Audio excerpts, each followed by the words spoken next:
নমস্কার বন্ধুরা, বাংলা গল্প পাঠের আসরে আপনাদের প্রত্যেককে জানাই আবারও স্বাগত। বন্ধুরা, আমি রিমা, আর আজ আমি আপনাদের পাঠ করে শোনাব তারাশঙ্কর বন্দ্যোপাধ্যায়ের লেখা হাঁসুলি বাঁকের উপকথা উপন্যাসের ১৯ নম্বর পর্বটি শুনতে আপনাদের ভালো লাগলে লাইক কমেন্ট করবেন, বন্ধুদের সাথে শেয়ার করবেন আর চ্যানেলটিকে সাবস্ক্রাইব করে রাখবেন, যাতে পরবর্তী পর্বগুলি আপনারা অনায়াসেই শুনতে পারেন। শুরু হচ্ছে আজকের উপন্যাস তারাশঙ্কর বন্দ্যোপাধ্যায়ের লেখা হাঁসুলি বাঁকের উপকথা পর্ব ১৯। এক পাগল বনোয়ারিকে এনে বাড়িতে শুইয়ে দিল। বনোয়ারি বিহ্বল। পাড়ার লোক ভিড় করে এলো। কি হলো রে? পাগল বললে, জাঙ্গলের ধারে পড়ে হাঁপাইছিল। জাঙ্গলের ধারে? হ্যাঁ, কথাটা ভেবে চিন্তেই বলেছে পাগল। শেষের প্রায় সবটাই সে দেখেছে। কোপায়ের ধারে সে গিয়েছিল চাঁদের আলো দেখে মনের খেয়ালে। কালো বউ তখন গান গাইছিল। অপার কৌতুকে বনোয়ারির প্রেমলীলা দেখবার জন্য একটা গাছে উঠে বসেছিল। তারপর এলো পরম। সমস্তটা ঘটে গেল চোখের পলক ফেলতে না ফেলতে। গাছ থেকে সে যখন নামল তখন পরম ওপারে। কালীদহের জল দুলছে, তীরে দাঁড়িয়ে বনোয়ারি কাঁপছে, টলছে। সে ধরে ফেললে বনোয়ারিকে। দহে নামতে তারও সাহস হয় নাই। সে জানে কালো বউয়ের দেহ কাল ভেসে উঠবে, পুলিশ আসবে। বনোয়ারি ওখানে ছিল বললে বনোয়ারিকে টানবে, তাকে ছাড়বে না। সেই বা ওখানে গিয়েছিল কেন? চাঁদের আলোই সবাই ভোলে, দারোগাবাবু ভোলে না। তাই সে ভেবেচিন্তেই বনোয়ারিকে এবং নিজেকে রক্ষা করবার জন্য বললে। জাঙ্গলের ধারে বসে হাঁপাচ্ছিল বনোয়ারি। সে জানে পরম ফেরার হয়েছে। সন্দেহ যদি পরমের উপর পড়ে তবে সে অন্যায় হবে না। কালো বউকে পরমই মেরেছে। যদি দহে ডুবে না মরত কালো শশী, তবে পরম তাকে নিশ্চয়ই মারত। মুহূর্তে গলা টিপে মেরে ফেলত এবং দহে ফেলে দিত। জাঙ্গলের ধার কোপায়ের দহ থেকে অনেক দূর। জাঙ্গল গ্রাম, তারপর মাঠ, তারপর কাহারপাড়া, তারপর বাঁশবেড়ে, তারপর জঙ্গল। সেই জঙ্গলের বুক চিরে চলে গিয়েছে কোপায়ে বেটি। কোপায়ের দহে ভাসবে কালো বউ। দারোগাবাবু হাত বাড়িয়ে ধরতে পারবেন না বনোয়ারিকে। পাগল বললে, পরমের কাণ্ড। বনোয়ারি মাতাল শালাই বলেছিল পরমের জাত নাই, জাত গেল ডোমেদের সাথে মদ খেলে। পরম শুনেছিল। পথে ডাকলে বনোয়ারিকে। আমরা বুঝতে পারলাম না। তারপর এই কাণ্ড। সকলেই বিশ্বাস করলে। করালি উঠল, কাহা সে পরম, কাহা? অচেতনের মতো বনোয়ারি তখন কাঁপছে, কম্প এসেছে। তার মধ্যেও সে বললে, না পাগল, বারণ কর। আট পৌরেদের সঙ্গে দাঙ্গা করে ফেলবে ছোড়া। আর দাঁতে দাঁতে কসকস করে উঠল সে, ওই ছোকরাই সব অনিষ্টের মূল। বাবা ঠাকুরের বাহন মেরেছে, বাবা ঠাকুরের শিমুল বৃক্ষে চড়েছে। করালির দিকে সে তাকালে। বিস্ময়ে সে অভিভূত হয়ে গেল। করালির পরনে কোট পেলেন। স্থির দৃষ্টিতে সে চেয়ে রইল। গোপালীবালা তার হাত দিয়ে বনোয়ারির চোখ ঢেকে বললেন পাগলকে, হো দেওর, কি করে তাকাইছে দেখো, এই যে ঠক ঠক করে কাঁপছে গো, কি হচ্ছে গো? পাগল নাড়ি দেখতে জানে। হাত ধরে সে বললে, জ্বর আসছে, জ্বর, কাঁথা দাও, কাঁথা দাও। বনোয়ারি বললে, দূর কর, সামনে থেকে দূর কর। বলতে বলতে প্রবল জ্বরে আচ্ছন্ন হয়ে পড়ল। পরের দিন সকালে কালো শশীর দেহ ভেসে উঠল কালো দহের মাঝখানে। এলো চুল ঢেউয়ে ঢেউয়ে নাচছে। কালো বইয়ের দেহটা ডুবছে আর উঠছে। পরম নিরুদ্দেশ। দুঃখ সবাই করলে, দুঃখ করলে না কেবল নয়নের মা। বনোয়ারির দুর্দশায় সে খুশি হয়েছে, কালো বউয়ের মৃত্যুতে সেও পুলকিত হয়েছে। কালো বউ যে বনোয়ারির অঙ্গের মানুষ। সে স্নান করে এলো চুলে বাবা ঠাকুরকে প্রণাম করে এলো। বাবা ঠাকুরের মহিমা কীর্তন করতে লাগলো। বিস্মিত কিন্তু কেউ হলো না। হাঁসুলিবাকের বাঁশবনে ঘেরা বাঁশপাতের ইতিহাসে এমন অস্বাভাবিক মৃত্যু যে বারবারই ঘটে আসছে, সাপে কাটা, দাঁতালের দাঁতের আঘাতে মৃত্যু, এর তদন্ত নামমাত্র। তাছাড়া জলে ডোবা, গাছ থেকে পড়াও প্রায় তাই। এরকম গলায় দড়ি আছে, বিষ খাওয়া আছে, নিজের গলায় বটি দিয়ে কাটার কথাও ইতিহাসে পাওয়া যায়। অস্বাভাবিক মৃত্যু যদি হয় মেয়েদেরই বেশি। থানার খাতায় আছে মেয়েরা চরিত্রহীনা। অধিকাংশ ক্ষেত্রে অতৃপ্ত বাসনা থেকে আত্মহত্যা করে। কখনো কখনো সন্দেহ করে থাকে যে আত্মহত্যা নয়, হত্যা। পুরুষেরাই হত্যা করে থাকে। 2-4 জন চালানো গিয়েছে, সেসব আগের কালের কথা। একালে এসব বড় ঘটে না। হাঁসুলিবাকের উপকথা সবচেয়ে বেশি জানে সুচাঁদ। সে বলে, বনোয়ারির বাবার বাবা বাবা আর আমার বাবার বাবা এক নোক তো। তা আমার কর্তা বাবা আমার প্রথম কর্তামাকে শিল নোড়ার নোড়ায় মাথার ঘেঁচে মেরেছিল বুকে বসে নোড়া দিয়ে। বলতে বলতে সুচাঁদের চোখ বড় বড় হয়ে ওঠে। চুপি চুপি বলে, 8 বৌরেদের একজন আমার কর্তা বাবা এতের বেলায় ঘর থেকে বেরোতে দেখেছিল কিনা, ব্যাস মাথায় রক্ত উঠে গেল।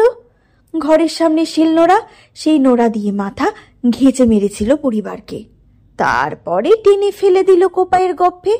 বললে পরে পাথরে মাথা ভেঙে গিয়েছে। তখন সাহেব মশাইয়ের আমল, সাহেবেরা পুলিশ ফিরিয়ে দিলে, কিন্তু কর্তা বাবাকে চাবুক দিয়ে সবার সব মেরে পিঠ ফাটিয়ে দিয়েছে। তাদের বুদ্ধির কাছে তো ফাঁকি নাই বাবা। অতনের পূর্বপুরুষ চর মেরে মেরে ফেলেছিল তার বোনকে। তখন ওই দহেতে ছিল বড় বড় কুমির, সেই দহে ফেলে দিয়েছিল লাশ। গুপির পূর্বপুরুষ বিষ খাইয়েছিল তার স্ত্রীকে। পরমের পূর্বপুরুষের বাহাদুরি সবচেয়ে বেশি। সে তার বউয়ের হাতে পায়ে বেঁধে, মুখে কাপড় বেঁধে, গলায় দড়ি ঝুলিয়ে দিয়েছিল। তারপর হাত পায়ে দড়ি, মুখের কাপড় বার করে হৈ হৈ করেছিল। কেউ সন্দেহ করতে পারে নাই। একমাত্র ছেলে মারা যেত ঘর ভাঙাতের নয়নের প্রথম ঠাকুরমা, ওই দহে ঝাঁপ দিয়ে মরেছিল। তারপর নয়নের ঠাকুরমাকে বিয়ে করে নয়নের ঠাকুরদা। অম্লশূলের বেদনা অসহ্য হওয়ায় পানুর কাকা গলায় দড়ি দিয়েছিল। উপকথায় অনেক কাহিনী আছে, তার সঙ্গে কালো বউয়ের কাহিনী যোগ হলো। পরম নিজে যেত জাঙ্গলের এক পাড়ায়, সেখানে নফর দাসের বোনের বাড়িতে সন্ধে কাটাতো। কালো বউয়ের স্বভাব চরিত্র ভালো ছিল না। পরম ডাকাতির দায়ে জেলে থাকতো। সে চন্দনপুরে বড় বাবুদের বাড়িতে ছোট জাতের ঝিয়ের পাঠ করত। বাবুদের দারোয়ান ভূপ সিং মহাশয়ের সঙ্গে লোক জানাজানি করেই ভালোবাসা করেছিল। তা করে, কাহার পাড়ায় অনেকে করে এমন ভালোবাসা। জাঙ্গলে সদগো মহাশয়ের সঙ্গে চন্দনপুরের বাবুদের ছেলেদের সঙ্গে 2-4 দিনের ভালোবাসায় খেলাধুলায় সে তো কেউ ধরেই না। পরম মধ্যে মধ্যে মারধর করত। তা সে আর এমন কি, কিন্তু এই বিয়েতে যাবার কদিন আগে সে কালো বউয়ের উপর খুব তর্জন গর্জন করতে আরম্ভ করেছিল। 8 পৌরে পাড়ার লোকই বলল, কালো বউকে উঁচু গলায় বলতে শুনেছে, বেশ করেছি, তোর খুশি তো সজনে বেলাতে জাঙ্গলে যেথা খুশি যাস, আমার যা খুশি আমি তাই করি। চলে যাব আমি তোর বাড়ি থেকে, আমার ভাতের অভাব। লোকে বলেছে কালো বউ সিংজির কাছে যাবে বলেই শাসিয়েছিল।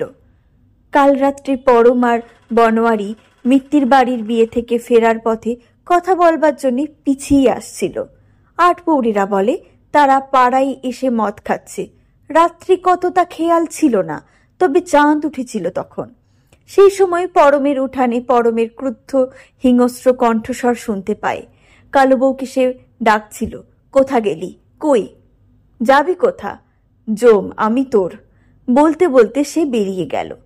2-1 জন এসেও ছিল, কিন্তু তখন পরমকে কালো বউ কেউ ছিল না। পরমের গলা শোনা যাচ্ছিল জাঙ্গলের বাঁশবন থেকে। তারা আর কিছু জানে না। পরম আর ফেরেও নাই। সকালে যারা নদীর ধারে গিয়েছিল তারাই দেখতে পায় কালো বউ দহের জলে ভাসছে। তাদের অনুমান, তারা ফিসফিস করে বলে, পায়ে কাপড় জড়িয়ে দিয়ে পরমই তাকে দহের জলে ফেলে দিয়েছে, পালিয়েছে। কালো বউয়ের কাপড় পায়ের সঙ্গে জড়ানো ছিল, কিন্তু আসল কথা জানতো পাগল কাহার। সে কিন্তু একটি কথাও বললে না। বনোয়ারির জ্বর হয়েছে গেল রাত্রি থেকে। জ্বরে বেহুশ অবস্থায় তাকে পাওয়া গিয়েছে জাঙ্গলের ধারে। কোপাইয়ের কালিদহ ওখান থেকে অনেক দূর। সুচাঁদ আক্ষেপ করে বলে, আহ আহ, কি যে দলমলে মেয়ে ছিল! এই চুল, এই বুক, যেমন চোখ তেমন দাঁতগুলো বলবে যে যুবতী মেয়ে লয়, বয়স হয়েছে। আহা হা, পাগল শুধু ছড়া কেটে গান গাইলে। অঙ্গের খেলায় যাই বলে হারি, যে বন দিলেও দিতে পারি, তবু তো ছাড়তেলারি মনের মানুষে। তারপর খেত করে বললে, আহা হা, হে ভগবান। তারপর ঝোলা ঝম্প নিয়ে উঠল, বললে, চললাম, ঘুরে আসি, দেশ বিদেশে নতুন গান শুনিয়ে আসি। চলে গেল সে। দিন 15 পর, অপরাহ্নবেলা। রোগ থেকে সদ্য সেরে উঠে দুহাতে মাথা ধরে বসে কালো বউয়ের বিবরণ শুনছিল বনোয়ারি। তাকে শোনাচ্ছিল সুচাঁদ। বনোয়ারি চুপ করে বসেছিল মাটির দিকে চেয়ে। ফেটা ফেটা জল চোখ থেকে ঝরে পড়ছিল। বনোয়ারির ইচ্ছে হচ্ছিল চিৎকার করে কাঁদে, সকলের কাছে চিৎকার করে বলে, জানো না, তোমরা জানো না, দোষ আমার। হা, সে যদি পরমকে দেখে ভয়ে জলে না ডুব দিয়ে জল থেকে উঠে পরমকে আটকাতো, তাহলে কালো বউ ছুটত না এমন। দিক বিদিক শূন্য হয়ে দহের কিনারায় বাবা ঠাকুরের শিমুল বৃক্ষের ওই শিকড় ধরে উঠতে যেত না। পরমের তারাই সে ছুটছিল। করালির পাপে বাবা ঠাকুরের বাহনের দংশনে অজ্ঞান হয়ে পড়ে গেল। গেল দহের জলে। দোষ তারই। করালিকে সে শাসন করে নাই, দোষ তারই। সে সঙ্গে সঙ্গে কোপ দিয়ে পড়ে নাই। নিজের পরাণের ভয়ে, দুর্নামের ভয়ে কাঁপতে কাঁপতে পালিয়ে এসেছে। সে মরলেও তো পারত, দোষ তার নিজের। মনে মনে অত্যন্ত যন্ত্রণা হচ্ছে তার। হে পাপের তার হাড় খণ্ডন নাই। হে ভগবান, হে হরি, হে কালারুদ্ধু, হে ধরম, হে বাবা কর্তা ঠাকুর, তোমরা বনোয়ারিকে মার্জনা করো, রক্ষা করো। তাকে ঘিরে পাড়ার প্রবীণ মেয়েরা সব বসেছে। সকালবেলা মরদরা সকলেই কাজে গিয়েছে। জ্যৈষ্ঠে জল পড়েছে। ধানের খেতে চাষের সময় হয়েছে। বীজ পড়তে জমিতে চাষ দিতে হবে। বাতের চাষ, অর্থাৎ সময়ের চাষ। এই সময় একটা বাতের চাষ বিঘে হুই 2 গাড়ি, সারের সমান।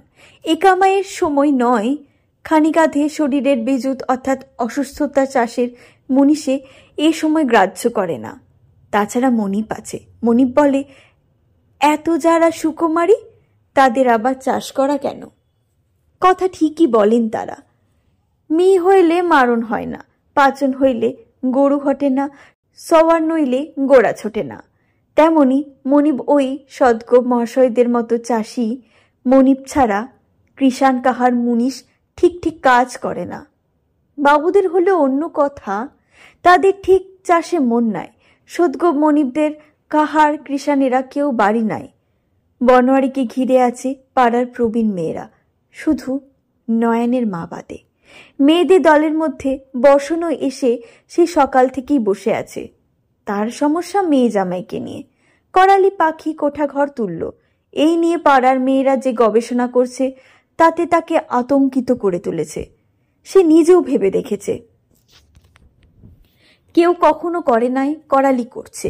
অনিষ্ট ঘটা বিচিত্র কি, কিন্তু করালি মানবে না। অন্য কোনো মেয়ে হলে মেয়ে জামাইয়ের সঙ্গে ঝগড়াই হয়ে যেত। সুচাঁদের সঙ্গে ঝগড়া হয়ে গিয়েছে করালি পাখির। করালি সুচাঁদকে প্রায় দূর করে দিয়েছে। সুচাঁদ কাঁদছে, বাবা ঠাকুরকে ডাকছে। করালি পাখিকে এবার আর অভিসম্পাদ দিচ্ছে না, তিরস্কার করছে এবং বাবা ঠাকুরকে বলছে, মতি ফিরিয়ে দাও, সুমতি দাও। প্রথম দিন সে আনন্দে গৌরবে পাখির বাপের জন্য নিজের বাপের জন্য কাঁদছিল, কিন্তু পরে বুঝেছে বিপদ। সর্বাগ্যে সেই বুঝেছে, বারণ করতে গিয়েছিল। করালি তাকে দরজা দেখিয়ে বলেছে, নিকলো, অর্থাৎ বেরিয়ে যাও। ও পাশ থেকে নয়নের মা ফোড়ন দিয়েই চলেছে, হে বাবা, একবার যেমন নিয়েছ আবার তেমনি করে নিও। তোমার বাহনে 20 নিঃশ্বাসে ফুসমা করে দিয়ে সঙ্গে সঙ্গে এবার দেয়াল চাপা বাবা। কোঠা ঘরের দেয়াল হুড়মুড় করে। নসু গাল দিচ্ছে ইঙ্গিতে, হাঁপাতে হাঁপাতে। ফুসতা হয়ে যাবে লো, অর্থাৎ নয়ান। যে মুখে পরের মন্দ চাষ লোকে, সে মুখে নোকের পোড়া পড়বে লো। 2 হাতের বুড়ো আঙুল নাড়াচ্ছে আর ঢেউয়ের মতো দুলছে। বাকি গোটা পাড়াটা স্তব্ধ হয়ে রয়েছে কালবৈশাখীর অপরাহ্নের মতো। বনোয়ারি ভালো হয়ে ওঠার অপেক্ষা করছে। করালি ভীষণ হাঙ্গামা বাঁধিয়েছে। সে বাবা ঠাকুরের শিমুল বৃক্ষের চেয়ে মাথা উঁচু করে উঠেছে। সত্যিই উঠেছে। আবার সেদিন শিমুল বৃক্ষের ওপরে উঠেছিল। এবার আর ডালে উঠে ক্ষান্ত হয় নাই। একেবারে ডগায় উঠে কাহার পাড়াকে হেঁকে বলেছিল, দেখো করালির অপরাধী যত অঘটন ঘটেছে। এই অপবাদের প্রতিবাদেই সেই গাছটাই আবার উঠেছিল। এবার সে চমৎকার একটা টিয়া পাখির ছানা পেরে এনেছে শিমুল বৃক্ষের কোটর থেকে। আগের থেকে অনেক গুণ তার বার বেড়েছে। কোট পেলেন পরে বেড়াচ্ছে। বলে যুদ্ধের পোশাক, যুদ্ধের চাকরি নিয়েছে করালি। হঠাৎ সেদিন ওই পোশাক পরে এসে বললে, যুদ্ধের চাকরি নিলাম, এবার আর দিন মজুরি নয়, মাস মাইনে। পায়ে জুতো ফোসকা পড়েছে, খুঁড়িয়ে চলছে, তবু জুতো ছাড়বে না। ছোড়ারা সব চুল বুলিয়ে উঠেছে। প্রবীণদের আশঙ্কার অবধি নয়, কিন্তু বসনের সমস্যা কোঠাঘর। সে কোঠাঘরের কল্পনা সে কাজে পরিণত করতে শুরু করেছে। ঘর আরম্ভ করে দিয়েছে। বিয়ে বাড়ি থেকে ফিরেই হলো বনোয়ারির অসুখ। বসন বিব্রত হয়ে ধরেছিল রতনকে, প্রহ্লাদকে। পাগল থাকলে ভালো হতো, কিন্তু সে সেই দিনই সকালে চলে গিয়েছে বলে 2 দিন ঘুরে মন ভালো করে আসি। 15 দিন হয়ে গেল, আজও ফেরে নাই ঘরে। রতন প্রহ্লাদ অবাক হয়ে বলেছিল, কোঠাঘর। হ্যাঁ, তোমরা বারণ করো, যা পিতিপুরুষে করে নাই তা করতে নাই। রতন এসে বললে, করালি কি? করালি বুঝতে পেরেছিল কোঠাঘর করেছিস তু? হ্যাঁ, পিতিপুরুষে কখনো করে নাই। তা না করুক, আমার বাবা যুদ্ধের কাজও করে নাই। রতন এগিয়ে এলো এবার। দেখ করালি, কথা শোন। ভালো, আমাদের কথা না শুনিস, বনোয়ারির কথা তো শুনবি। যদি না শুনি? প্রহ্লাদ এবার ধমক দিয়ে বললে, শুনতে হবে, সবাই শোনে, তুমি শুনবে না কি রকম? সে সেরে উঠুক, তার সাথে সলা পরামর্শ করে যা বলে কবি। করালি বলেছিল, যা কচু খেলে। এর আবার সলাই বা কিসের পরামর্শই বা কিসের? কেনে? যাও যাও, তোমাদের সলা পরামর্শ যদি লাগে তো মাতব্বর জ্বর ছাড়ার লেগে বসে থাকগা, আমার সলা পরামর্শ চাই না। প্রহ্লাদ বলেছিল, ঘর করতে হলে নিয়ম হলো মাতব্বর এসে দড়ি ধরে। আমি নিয়ম মানি না। তোর বুঝি গায়ের জোর হচ্ছে বেজায়, ধরাকে সরা দেখাচ্ছিস? সরা নয় খুড়ি, যাও যাও যাও, মেলা ফ্যাচ ফ্যাচ করো না। রতন মাতলার বাবা মাতলা করালির সারে। রতন তাকে বলেছিল, 2 দিন সুবুরি কর না। হুম, বর্ষার আগে ঘর সারতে হবে অতন কাকা, সুবুর করবার টাইম কোথা? আমার আবার যুদ্ধের চাকরি, যেখানে হুকুম করবে যখন বলবে তখনই যেতে হবে। রতন বলেছিল, কিন্তু ভালো কাজ হচ্ছে না করালি, কেউ কখনো করে নাই কোঠাঘর। না করুক, আমি করবই। গুপি বলেছিল, যা করে নাই কেউ তা করতে গেলে খেনত হয়। চৌধুরী মশাইরা দালান করতে ইট পোড়ালে লোকে বারণ করেছিল, সে আমলে চৌধুরী শোনে নাই। ইটের ভাটা পুড়ল, ওদিকে চৌধুরী মশাইয়ের ছোট বেটা ধর পড়িয়ে মরে গেল। আমার তো আর বেটা হয় নাই এখনো, হেসে জবাব দিয়েছিল করালি। আফসোস হচ্ছে বসনের, এ জামাই নিয়ে কখনো সুখ পাবে না সে। এসব কি কথাবার্তার ধরন না ছিরি! এইসব মাথার মাথা লোকেদের সাথে করালি যখন এই ধরনের কথাবার্তা বলে, তখন বসন ভয়ে লজ্জায় সারা হয়ে যায়। নিমতেলে পানুকে তো সে মারতে বাকি রেখেছে। নিমতেলে পানু করালির সামনেও আসে নাই, মুখোমুখি তাকে কোনো কথাও বলে নাই।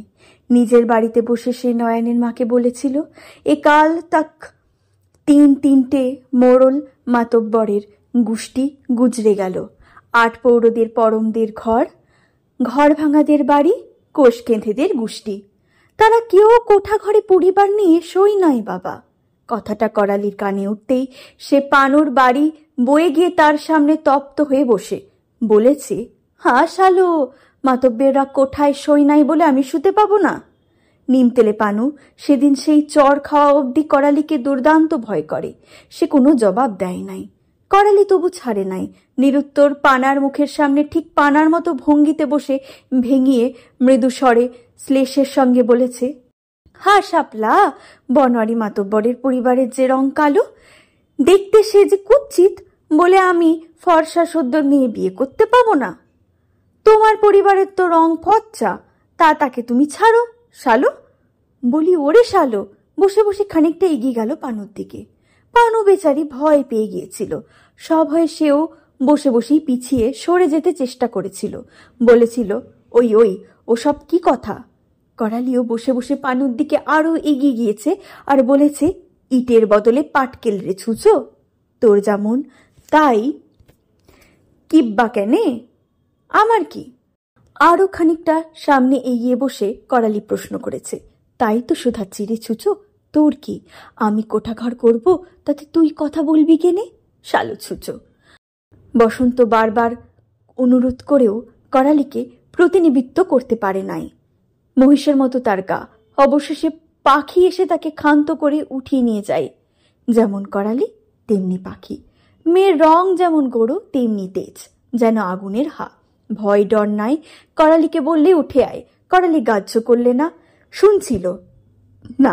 মেয়ে এসে ধরলে তার হাত, ছাড়িয়ে নিলে করালি। পাখি ধরলে তার চুলের মুঠো। করালি মাথা ঝুঁকি দিয়ে চুল ছাড়িয়ে রেগে উঠল, হাঁক দিয়ে উঠল, আয়। সঙ্গে সঙ্গে পাখি নিজের কপালে পাগলের মতো কিল চড় মারতে আরম্ভ করলে, এইলে এইলে এইলে। করালি হতবম্ব হয়ে গেল। তারপর গিয়ে তার হাত ধরে মিষ্টি কথায় আনুগত্য স্বীকার করে বললে, চ বাপু চ, ঘর যেছি আমি। থাম বাপু থাম। আসবার সময় নয়নের মাকে বলে এসেছে, মারাকে আমি কোনো কথা বলি না, মরার গালেও আমার কিছু হবে না। দে তুই গাল দে, দে যত পারিস। পাখি তাকে নিবৃত্ত করতে পারে কোঠাঘর তোলার সংকল্প থেকে, কিন্তু পাখিও খেপেছে কোঠাঘরের জন্য। যেমন একালের ছেলে তেমনি একালের মেয়ে। পাখি বলে চন্দনপুরের বাউরিয়ারা কুঠিঘর করেছে। হারু বাউরি, শম্ভু বাউরি, কানা বাউরি, সে তো চন্দনপুরে, আর তারা তো কাহার লয়। তা হোক কেনে।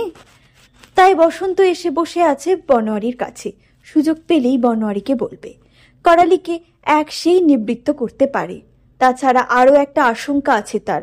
করালি যাদের সঙ্গে ঝগড়া করেছে তারা নিশ্চয়ই সাতখানা করে বনোয়ারির কাছে করালির বিরুদ্ধে লাগাবে। বনোয়ারিকে বুঝিয়ে সে আগে থেকে ঠান্ডা করে রাখতে চায়। বনোয়ারি মাতব্বর বিরূপ হলে করালির কি হবে সে কথা ভেবে বসন্তের অনেক আশঙ্কা, কিন্তু এই মজলিসের মধ্যে বলবার সুযোগ পাচ্ছে না সে। ভাগ্যক্রমে হঠাৎ সুযোগ মিলল। হঠাৎ বনোয়ারি উঠল। গোপালীবালা বললে, এই কোথা যাবা? বাবা ঠাকুরের থানে। তার মুখ দেখে কেউ না বলতে পারবে না। বনোয়ারি উঠতেই বসন্ত বললে, চল আমিও যাই সাথে। স্নেহ ভরে বনোয়ারি বললে, আসবি, আয়। লইলে বনোয়ারি একটা জ্বরে কাবু হয়লা। এখনো তোর এক ক্রোশ পথ গিয়ে ফিরে আসতে পারি দুপুরের মধ্যে। একটু হাসলে সে।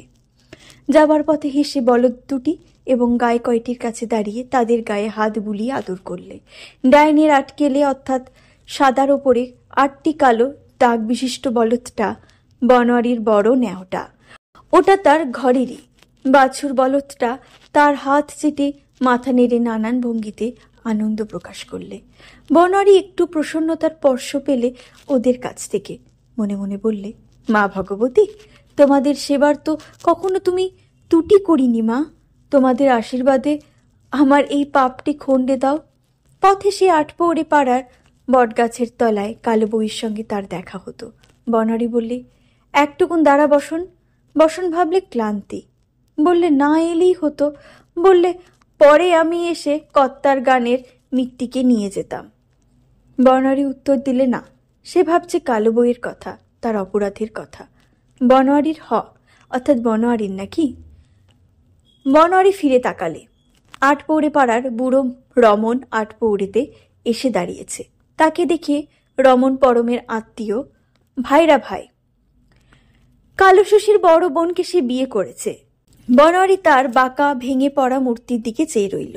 রমন প্রবীণ লোক, সুচাঁদের বয়সী, তবে সুচাঁদ শক্ত হয়ে আছে, রমন ভেঙে যেন দুমড়ে গিয়েছে। একসময় রমন শাহী লম্বা ছিল, লোকটাকে রোগেও ধরেছে। বনোয়ারি শঙ্কিত হলো। পরম কালো শশীর আত্মীয়, রমন তাকে দায়ী করতে এলো নাকি? বনোয়ারি জোর করে হেসে বললে, হ্যাঁ গো, যাবো একবার কর্তার থানে। তা যে বিকেলে রোদ 12-14টার রোববার হলো, শরীরে বল নাই, তাই বসলাম একবার গাছতলায়। বসন বিরক্ত হলো। কথাগুলি বলবার বড় সুন্দর সুযোগটি তার মিলেছিল। রমন বনোয়ারির কাছে বললে, মদের ব্যাপার তো সব শুনেছ, কালো শশীর লেগে দুঃখ হয় আমার। আবার বুকটা ধরা করে উঠল। কি জানি কি বলবে বুড়ো। আটপৌরে পাড়ার কেউ কি জানে না, কেউ কি শোনে নাই পরম যে কথা জেনেছিল পানার কাছে? পানা কি? রমন বললে, যতই ঢেকে করো পাপ, সময় পেলেই ফলেন পাপ। পাপ মানেন না আপন বাপ, বুঝলে কি না? পরমের পাপের ফল। কালো শশীরও বটে, নইলে অপঘাতে মৃত্যু। অনেক মানা করেছে তাকে। ভূপু সিং ব্রাহ্মণ, তারপর সে পাপ হয়, কতবার বলেছি। বনোয়ারি একটা দীর্ঘ নিঃশ্বাস ফেললে। রমন বললে, আচ্ছা, সেদিন রেতে আসবার পথে কি কথা বলবার লেগে ডেকেছিল পরম? কি বলেছিল তোমাকে? বনোয়ারির বুক ধরফর করতে লাগলো। বনোয়ারির একটা কল্পিত কাহিনী চকিতে মাথার মধ্যে এসে গেল। সে বলেছিল চন্দনপুরে সিং মশাইয়ের কথা। বলে, ভাই, তুই যদি আমার সাথে থাকিস তবে ওই শালাকে একদিন ঠ্যাঙায়। বলে সাবার করে শালাকে দহে ফেলে দোর গলায় কলসিতে বালি ভরে। তা আমি অনেক বুঝালাম, শেষ চটাচটি হলো আমার সাথে।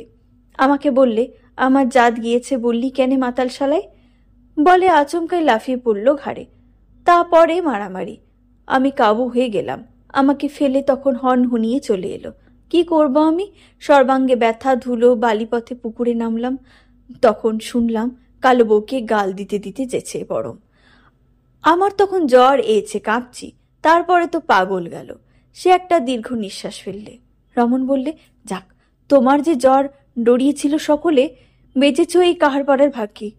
না মাথা না ছাতা, এক তুমিই আছো। আমরা এই পাড়ায় তাই বলি, অমনি মাতব্বর যদি আমাদের হতো, তা সেদিন আমি বললাম পাড়াতে যে আর আমাদের আলাদা হয়ে থেকে কাজ কি, এক হলেই হয়। কারণ কর বিয়ে শাদী হোক। আমাদের আটপৌরের আর ঘর বাঁশবাদী ছাড়া হুই কোথা? খেতাকার নীলকুঠি যেটা ছিল সেখানে 2 ঘর 4 ঘর আছে, তাও আবার সব জায়গায় নাই। তুমি বাবা মাতর হয়ে এইটি করো, নইলে আটপৌরে পাড়ার পিতুল নাই। আমি বৃদ্ধ হলাম, আমারও এখন দাগি নাম ঘুচল না বাবা। বনোয়ারি অবাক হয়ে গেল। এ কি ভগবান হরি কালারুদ্ধ কর্তা ঠাকুরের লীলা! মনে মনে সে প্রণাম করলে দেবতাদের। এ কি দুঃখের মধ্যে সুখ, ভাঙনের মাঝে গড়ন! সে বললে, একটুখানি শাড়ির অমন দাদা, তা পরেতে হবে সব কথা। রমন বললে, তোমার শরীরে বল হোক, একদিন নিয়ে যাবা আমাদিকে চন্দনপুরে বড়বাবুর কাছারি। পরম তো ফেরার, সে আর ফিরবেও না। তার সাহেবডাঙ্গার পরম যে জমি 5 বিঘে নিয়েছিল, আমাদের আটপৌরেরা ভাগ করে নেব। বাবুর একটা অনুমতি চাইতো, তা আমাদের হয়ে সে কথা বলবার লোক নাই। বনোয়ারি উঠল। রমনের কথাটা সে বুঝেছে। বৈশাখ জ্যৈষ্ঠ মাসে কর্তার থানে শোভাটি হয় মনোরম। বেলগাছগুলি অজস্র কচি পাতায় ভরে উঠেছে। কুলঝোপগুলিতে কচি পাতার সমারোহ। বেলগাছের পাতায় সমৃদ্ধির মধ্যে পাকা বেল দেখা যাচ্ছে না, কিন্তু গন্ধ উঠেছে। কিন্তু কর্তা স্বয়ং যে গাছটিতে থাকেন, সে গাছটির আশ্চর্য মহিমা। সকল গাছে পুরনো পাতা ঝরতেই চৈত্র মাসের 20-25 দিন চলে যায়। তারপর বেলগাছ কয়েকদিন ন্যাড়া হয়ে থাকে, শুধু বেলগুলো ঝুলতে থাকে। বৈশাখের 8-10 দিন গেলে তবে কচি কচি পাতা দেখা যায়। কিন্তু কর্তার বাস যে গাছটিতে, সেইটির পাতা চৈত্রের প্রথম সপ্তাহে ঝরে যাবেই। গাজনের আগে তাতে পাতা দেখা যাবেই। না দিলে চলবে না যে। জাঙ্গলের বাবা কালারুদ্রের মাথায় গাজনের পুজোয় ওই গাছের নতুন বেলপাতা প্রথমেই চড়াতে হয় যে। এমন চৈত্র মাসে পাতা ধরা গাছ এই চাকলায় আর নাই। বাবার মহিমায় গাছটির আশেপাশে এ বিবৃক্ষের 2-4টি চারাপল্লবও হয়েছে। হবেই যে, যুগে যুগে এই মাহাত্ম্য বজায় থাকতে হবে তো।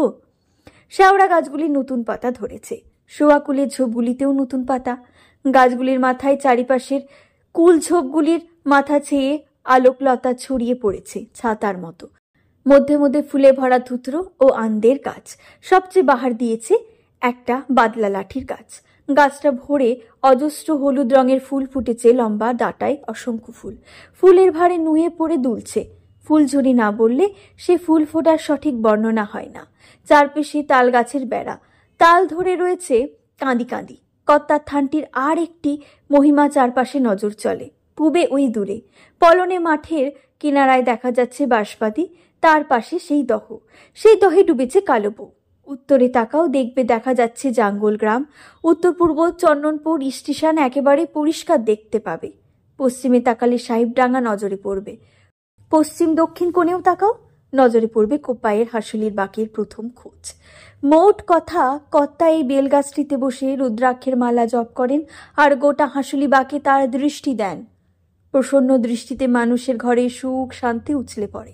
মাঠে ফসল নুইয়ে পড়ে। পশ্চিম আকাশের ঝড় সম্মানে হালির বাঁকের পাশে পাশ কাটিয়ে চলে যায়। কোপাইয়ের বাঁধ কুল ভাসিয়ে আস্তে আস্তে এই কুল ছেড়ে ও কুল ভাসিয়ে চলে যায়। আবার কোপ দৃষ্টি হানলেই উল্টো হয়।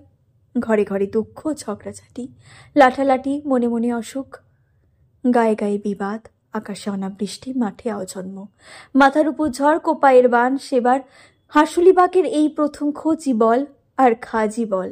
এইখানে যে বাঁধ আছে, সেই বাঁধ ভেঙে হালির বাঁক ভাসিয়ে চলে যায়। উপুর হয়ে পড়ল বনোয়ারি বেলগাছের সামনে। হে দয়াময়, হে প্রভু, হে হাসুলি বাঁকের মঙ্গল অমঙ্গলের মালিক, হে বাবা ইহলোকের রক্ষাকর্তা, পরলোকের ত্রাণকর্তা, তুমি বনোয়ারিকে রক্ষা করো, ত্রাণ করবার ভরসা দাও। সকল পাপ তুমি ক্ষমা করো। পাপ সে করেছে, 100 বার 1000 বার সে স্বীকার করেছে তোমার চরণ তলে। চোখ থেকে তার জল পড়ল। অনেক প্রার্থনা করে সে উঠল। বসন অবাক হয়ে গেল তার চোখে জল দেখে। বনোয়ারি দাদা ভালো লোক, ধর্মিষ্ঠ, তা সে জানে, কিন্তু এত বড় ধর্মাত্মা তা সে জানত না। মাথার উপর রোদ চড়েছে। বনোয়ারির দুর্বল শরীর, তাড়াতাড়ি ফেরাই উচিত, কিন্তু এরপর আর সে কথা বলবার তার সাহস হলো না। গাছের ছায়া দেখে সেইখানে বনোয়ারি বসল উবু হয়ে। এতক্ষণে তার মন খানিকটা শান্তি পেলে। বুকের ভেতরে উদ্বেগ অনেকটা উপশম হলো। কর্তা বাবার কৃপায় পাপের অবশ্য খণ্ডন হবে, মনে মনে সে মানত করেছে। তারপর রমণের সঙ্গে দেখা হয়েছে, সেও ভালো হয়েছে। পরমের সঙ্গে পথের বৃত্তান্তটা খুব চমৎকার হয়েছে। এরপর আর কোনো দোষ তার ঘাড়ে আসবে না। অপরাধ অবশ্য তার অল্পই। সে পরমকে ইচ্ছে করলে মেরেও ফেলতে পারত, কিন্তু মারে নাই। কালো বউকে নিজেও সে ডাকে নাই। সে তাকে দেখতে গিয়েছিল, বলতে গিয়েছিল পরমের আসবার কথা। কালো বউই নিজে থেকে তার হাত ধরে নিয়ে গিয়েছিল নদীর ধারে। পরমই কালো বউকে খুন করতে গিয়েছিল। কালো বউ নিয়তির টানে গিয়ে পড়ল কর্তার দহে। বলতে বলতে কর্তাই তাকে সাজা দিয়েছে। আর অপরাধ সে জলে ডুব মেরেছিল পরমকে দেখে, উঠে বাধা দেয় নাই। আর কালো বউকে তোলবার জন্য জলে ঝাঁপিয়ে পড়ে নাই। ভাবতে ভাবতে শিউরে উঠল সে। ভাগ্যও ভালো যে ঝাঁপ দিয়ে পড়ে নাই, নইলে সেও আর উঠত না। বাবার বাহনই তাকে দহের বুকে ডুবিয়েছে। সে চোখে দেখেছে। করালির পাপী মরল কালো বউ। হাসুলি বাঁকের উপকথায় পাপ আছে, পুণ্য আছে। পাপ পুণ্যের চেয়ে বিষয়বুদ্ধি ধর্মবুদ্ধি বলাই ভালো। সংসারের বাসবন এবং জৈব কামনার আদিমকালের আপনি জন্মানো বট, অশ্বত্থ, শিমুল, শিরীষ গাছের ঘন বনের ছায়ার তলায় জন্মানো পাপ পুণ্য বৃদ্ধির গাছগুলি চেহারা বিচিত্র। হাসুলি বাঁকের বাসবনে এবং বটবনে সযত্নে পোতা আম কাঁঠালে চারার মতো বিবর্ণ এবং হিল হিলে তাদের চেহারা। বট, অশ্বত্থ এবং বাসবনের ওই ঘন ছায়ার মধ্যেও এরা আলোক এবং উত্তাপের কিছু কিছু আস্বাদ পায় এবং আরো বেশি পেতেও গভীর কামনায় তাদের আছে, কিন্তু কোনো মতে যেন পেরে উঠছে না। হাসুলি বাঁকের মাঠ যেন বট গাছের বাঁশগুলিকে বেশি রস দিচ্ছে। কাহারেরা সতৃষ্ণার্ত নয়নে তাকিয়ে আছে এই আম কাঁঠালের গাছগুলির দিকে। কবে বড় হয়ে ছড়িয়ে পড়বে বাসবনের অন্ধকার? বটের পাশে ওরা মিলবে পল্লব, কবে দেবে ফল, কিন্তু কোনো ভরসাই পায় না। এই গাছগুলো মরেছে অথবা বাঁচবার পথে বাড়ছে, সে কথার কাহার পাড়ায় দ্বিমত রয়েছে। সুজাদের মত হলো মরছে, নিশ্চয়ই মরছে, অধিকাংশ প্রবণের মতই তাই। সুচাঁদ বলে, সেকালে লোকের ভক্তি কত ছিল, ঘর ঘর দিত মানসিকের পাটা, এই বড় বড় পাটা, এই তার ডাডি, 1.5 বছর 1 বছর বয়স না হলেই বলিদানই দিত না।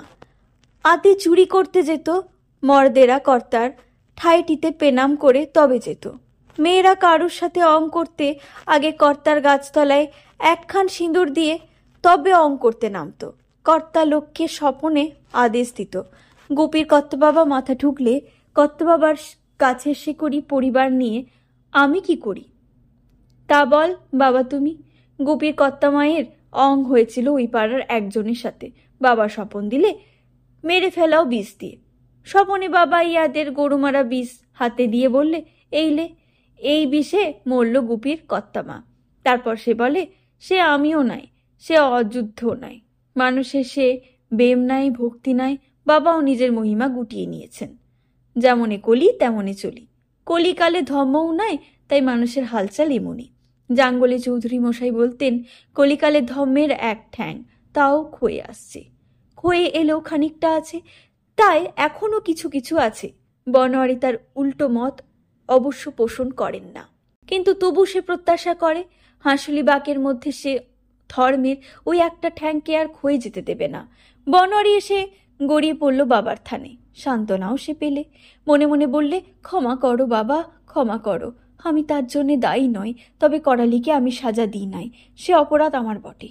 কিন্তু খেয়ে বাবা ঠাকুর, তার জন্যে তো আমার বুক খালি করে কালো বউকে কেড়ে নিয়েছ, এবার তোমার ক্রোধ শান্ত করো। যে যতই বলুক, বনোয়ারি জানে কালো বউয়ের সঙ্গে তার অঙ্গের খেলার অপরাধ বাবা ঠাকুরের কাছে বড় পাপ নয়। অজ্ঞান কাহারদের এ অপরাধ ধরেন না বাবা। বাবা ঠাকুর কাহারদের দণ্ডমুণ্ডের মালিক, তিনি বোঝেন যে কাহারদের অঙ্গের খেলা ছাড়া আর কোনো মন ভেলানো খেলা নাই। বাবা ঠাকুরের কাছে প্রধান অপরাধ করেছে করালি, সেই বাবার বাহনটিকে পুড়িয়ে মেরেছে, আর শিমুল বৃক্ষে বারবার উঠে তার ঘুমের ব্যাঘাত করেছে। করালি আবার কাহার পাড়াকে যুদ্ধে যেতে বলেছে। অসুখের মধ্যে এইসব ভাবনা ভাবতে গিয়ে বনোয়ারি একটা নতুন সত্য পেয়েছে। বাবা শীষের মানে সে বুঝেছে। শীষ দিয়ে বাবা সাবধান করে দিচ্ছিলেন, হাঁসুলিবাকের কাহার কুলকে সাবধান, হাঁসুলিবাকের মাথার উপরে দিয়ে গঙ্গাতে গোয়াতে নিত্যি উড়বে উড়োজাহাজ, চন্দনপুরে জাতনাশা কারখানা বেড়ে এগিয়ে আসবে এদিকে, পৃথিবীতে যুদ্ধ লেগেছে, সাবধান। করালিকে আড়াল করতে গিয়ে বাবা ঠাকুরের হাতে মার খেলে বনোয়ারি। বনোয়ারির বুকে আঘাত দেবার জন্যে বাবার ছোবল দিলে কালো বউয়ের বুকে। বনোয়ারি চুপ করে বসে রইল বেলগাছটার তলায়। সামনে পশ্চিম সাহেবডাঙ্গা, সেখানে কালো কালো মানুষেরা ঘুরে বেড়াচ্ছে, মধ্যে মধ্যে গরম বৈশাখী দমকা বইছে। 8 পৌড়ে পাড়ায় সেই বটগাছটায় সারা যাচ্ছে নতুন কচি পাতায় পাতায়। সাহেবডাঙ্গায় কালো কালো মানুষ ঘুরে বেড়াচ্ছে, বাবুরা জমি কাটাচ্ছে, ওরা সাঁওতাল। বনোয়ারি জমি আর এবার কাটানো হলো না, সে দীর্ঘ নিঃশ্বাস ফেলে ঘাড় নাড়ল। বসন পাশে চুপ করে দাঁড়িয়ে আছে। বনোয়ারির মুখের চেহারা দেখে তার কথা বলতে সাহস হচ্ছে না। আর একবার যদি বনোয়ারি দাদা হাসে। হঠাৎ বনোয়ারি উঠল, সুযোগ পেয়ে বসন্ত কথা বললে, চল, বেলা অনেক হয়েছে। পথে সে সাহস করে বললে, বনোয়ারি দাদা। তুমি বাবু করালিকে একবার বারণ করবে। কাকে? করালিকে। চোখ দুটো তার জ্বলে উঠল। বসন ভয় পেলে। বনোয়ারি বললে, শুনেছি কোঠাঘর করছে সে, হবে তার বোঝাপড়া। একটু চুপ করে থেকে আবার হেসে বললে, আমি কি কোঠাঘর একখানা করতে পারি নে বসন? শিউরে উঠল বসন্ত। মনে পড়ল করালি বসন্তকে এই কথার উত্তর কি দিয়েছে। বসন্ত বনোয়ারির মনও ঠিক বুঝতে পারছে না। করালি তো কম নয়, শেষে কি দুজনে? কত কথা ভাবতে লাগলো। হঠাৎ বনোয়ারি থমকে দাঁড়ালো। বনোয়ারির কিন্তু সবই অদ্ভুত। বসন বললে, কি হলো? বলতে বলতে পেছন থেকে ঘূর্ণি হাওয়া এসে দুজনকেই আবৃত করে দিলে। ধুলোর পাতায় সর্বাঙ্গ ভুলে গেল, মুখে ধুলোবালি ঢুকল। বসন্ত এবার এটা কি তামাশার ভূমিকা করে নিয়ে অপরিমিত হাসতে লাগলো। খু খু মাগো। পরক্ষণে সেই বিস্মিত হয়ে বনোয়ারিকে বললে, কি হলো বনোয়ারি দাদা, দাঁড়ালে? বনোয়ারি বিস্ফারিত দৃষ্টিতে চেয়ে রয়েছে। ঘূর্ণিটা তাদের অতিক্রম করে সামনে এগিয়ে চলেছে। অদূরেই 8 পৌড়ে পাড়ার বটগাছটা। ঘূর্ণিটা এগিয়ে গিয়ে কাণ্ডের গায়ে খুব ঘোরভাগ খেয়ে থেমে গেল। গাছের পল্লবে পল্লবে চঞ্চলতা জেগে উঠল। বনোয়ারি কাঁপতে লাগলো। ব্যাপারটা বুঝেছে বসন। সে শঙ্কিত কণ্ঠে প্রশ্ন করলে, বারে বাবা, হঠাৎ ভূত? বনোয়ারি তার হাতটা ধরে বললে, পাশে পাশে আই। বসন্ত তার হাতটা ধরে দেখলে বনোয়ারির হাতটা ঘামছে, থরথর করে কাঁপছে। বনোয়ারি তাকে সাহস দিতে চায় না তার কাছ থেকে সাহস নিতে চায় বুঝতে পারলে না। সে ডাকলে, বেনো দাদা। বনোয়ারি উত্তর দিলে না। হাসুলিবাকের বনোয়ারি মাতব্বর ঠিক চিনেছে, বসন চিনতে পারে নাই। কালো বউ, কালো শশী, আর কেউ নয়, কালো শশী। হাসি খুশি ঠিক তেমনই নিচে নিচে চলে গেল। সে ইশারা দিয়ে গেল, বধূ, এই গাছেই আমি বাসা বেঁধেছি। নয়তো তাকে নিমন্ত্রণ জানিয়ে গেল। বনোয়ারির সাহস সঞ্চয় করে আবার আরম্ভ করল চলতে। বাড়ি এসে আবার বিছানায় শুয়ে পড়ল। বসন নিরুপায় হয়ে ফিরে এলো।